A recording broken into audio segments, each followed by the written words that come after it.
कलम 2 खंड सी आहे शस्त्र, ज्याला इंग्लिशमध्ये आर्म्स म्हटलं जातं. याचा अर्थ काय दिलाय पहा. हल्ल्याची किंवा बचावाची वस्तू म्हणून तयार केलेली आयुधे. हल्ल्याची किंवा बचावाची वस्तू म्हणून तयार केलेली आयुधे. यामध्ये दारुगोळा, धारदार शस्त्र व अन्य प्राणघातक आयुधे व शस्त्राचा भाग व ती शस्त्रे तयार करण्याची सामग्री यांचा समावेश होतो.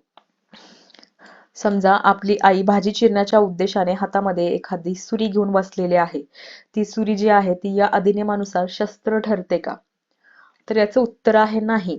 सुरी जरी धारदार असली तरी ती या अधिनियमानुसार शस्त्र ठरत नाही. कारण व्याख्या आपल्याला काय म्हणते, कोणताही आयुध किंवा हत्यार बनवण्यामागे उद्देश काय असावा? Is to offence or to defence. एकतर हल्ला करणे, अपराध करणे किंवा बचाव करणे, या दोघांपैकी एक त्याचा उद्देश असावा.